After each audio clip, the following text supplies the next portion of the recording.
بسم اللہ الرحمن الرحیم۔ ہم بستر سے پہلے ایسے عمل جس سے آپ کی لذت میں بھرپور اضافہ ہو جائے گا۔ مکمل تفصیلات جاننے کے لیے ویڈیو کو آخر تک ضرور دیکھیں۔ ویڈیو شروع کرنے سے پہلے اگر آپ نے ہمارے چینل کو سبسکرائب نہیں کیا تو پلیز ہمارے چینل کو ضرور سبسکرائب کریں۔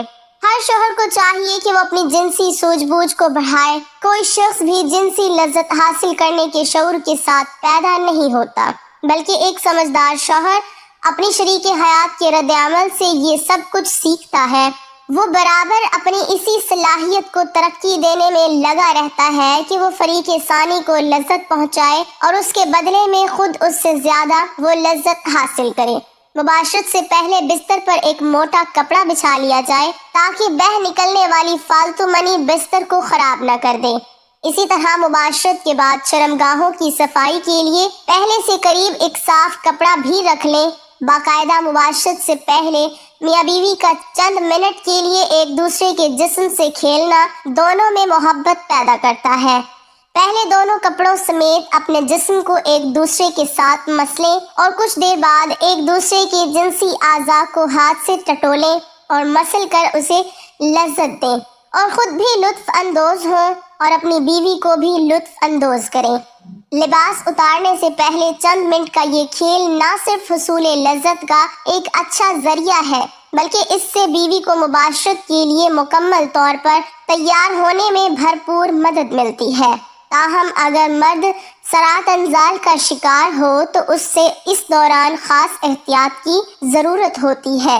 میاں بیوی کا جنسی تعلق کوئی گناہ نہیں بلکہ صدقہ ہے۔ بیوی سے محبت کیسے کریں؟ شریعت مطہرہ نے بیوی کے پورے بدن سے نفع اٹھانے کی اجازت دی ہے، البتہ پچھلے مقام میں صحبت کرنا بیوی سے حرام ہے کہ وہ جماع کرنے کا محل اور مقام ہی نہیں، اس لیے صحبت اگلے حصے میں ہی جائز ہے اور اس کے لیے جو بھی طریقہ اختیار کیا جائے شریعت میں اس کی ممانعت نہیں۔ البتہ اشارتاً دو طریقے بہت معلوم ہوتے ہیں۔ پہلا طریقہ جو ہر جاندار میں فطری طریقہ ہے کہ مرد اوپر رہے اور عورت نیچے، اس میں جانبی سے لذت کا حصول زیادہ ہے۔ نیز یہ طریقہ استقرار حمل کے لیے بھی معین ہوگا۔ بیوی سے جس طرح چاہیں محبت کر سکتے ہیں، کھڑے ہو کر، بیٹھ کر، لیٹ کر، آگے کی طرف سے، پیچھے کی طرف سے، یعنی اگلی شرمگاہ میں مرد اوپر ہو اور عورت نیچے یا اس کے برعکس سب طرح بیوی سے صحبت کرنا جائز و درست ہے۔ البتہ پچھلی شرمگاہ پاخانہ کے مقام میں صحبت کرنا جائز نہیں، حرام ہے، اور اگر مرد عورت سے پہلے فارغ ہو جائے تو اسے عورت کے فارغ ہونے تک برابر مشغول رہنا چاہیے، ہٹنا نہیں چاہیے، اور صحبت سے پہلے عورت کو جماع کے لیے مکمل طور پر آمادہ بھی کر لینا چاہیے۔ پیار و محبت کی باتیں اور کام کے ذریعے عورت کو مکمل طور پر تیار کیے بغیر صحبت کرنا اچھا نہیں، اور صحبت کے بعد دونوں کو پیشاب بھی کر لینا چاہیے تاکہ اگر منی کا کوئی قطرہ سوراخ میں رہ گیا ہو تو وہ خارج ہو جائے۔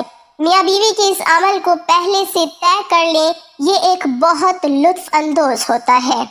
بیڈ روم کو رومانٹک بنانے کے لیے اپنے کمرے میں مدھم لائٹ رکھیں، کیونکہ مدھم لائٹ میں عورت کا جسم خوبصورت اور پرکشش دکھائی دیتا ہے۔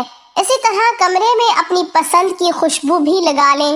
ہم بستری سے پہلے میاں بیوی دونوں اپنی شرمگاہوں کو ٹھنڈے پانی سے دھو لیں۔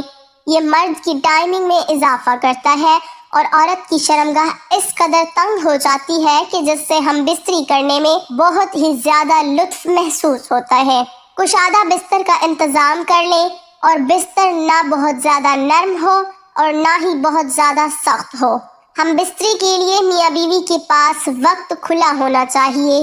جنسی ماہرین کے مطابق کم از کم 1 گھنٹہ وقت ضرور ہونا چاہیے تاکہ مرد کے ساتھ ساتھ عورت کی بھی فراغت ہو سکے۔ میاں بیوی ایک دوسرے کے لباس اتاریں، اس طرح کرنے سے ایک دوسرے کے دل میں محبت پیدا ہو جاتی ہے۔ شوہر کے لیے بیوی کی شرمگاہ چھونے اور دیکھنے میں کوئی حرج نہیں، لیکن اسے چومنا بے حیائی ہے۔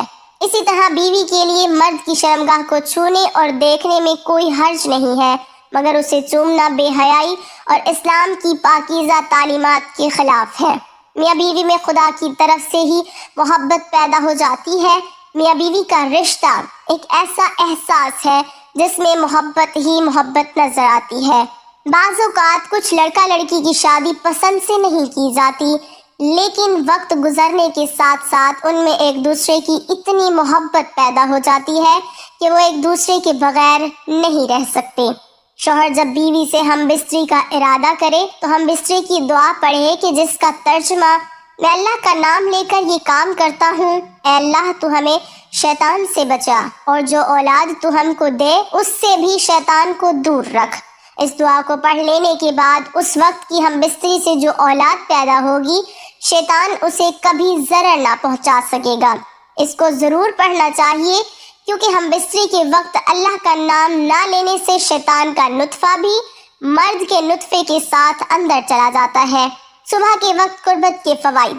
جو مرد صبح کے وقت اپنی بیوی کے ساتھ مباشرت کرتے ہیں وہ لوگ کبھی بھی مردانہ کمزوری کا شکار نہیں ہوتے اور ان کی مردانہ طاقت دن بدن بڑھتی رہتی ہے، کیونکہ اس وقت ان کے جسم میں بے پناہ جنسی طاقت موجود ہوتی ہے۔ اس وقت جنسی کمزوری کا شکار افراد بھی بہتر انداز میں قربت کر سکتے ہیں، کیونکہ اریکشن اپنے عروج پر ہوتی ہے اور رات بھر آرام کے بعد انسانی جسم صبح کے وقت جنسی توانائی سے بھرپور ہو چکا ہوتا ہے، اعصاب فریش ہوتے ہیں اور یہی وہ وقت ہوتا ہے جو مرد اور عورت کے درمیان قربت کے لیے بہت بہتر اور مفید وقت ہوتا ہے، کیونکہ اس وقت مردوں کے ہارمونز عروج پر ہوتے ہیں اور ان کے اندر جماع کرنے کی طاقت پوری طرح جوش میں ہوتی ہے۔ اس وقت قربت کرنے سے بہت زیادہ تسکین ملتی ہے جس سے مرد اور عورت دونوں کو پوری طرح جنسی لذت ہوتی ہے۔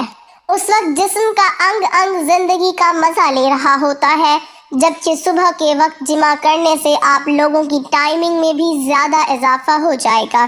اس وقت ذہن پر کوئی بوجھ یا پریشانی نہیں ہوتی، اس لیے اس کا پورا دھیان جنسی قربت پر ہوتا ہے۔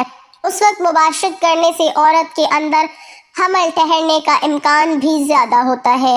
اسی طرح رات کو 10 بجے تک سو جانا چاہیے۔ آپ لوگوں کے جنسی حصوں کو بھی پورا سکون حاصل ہوتا ہے۔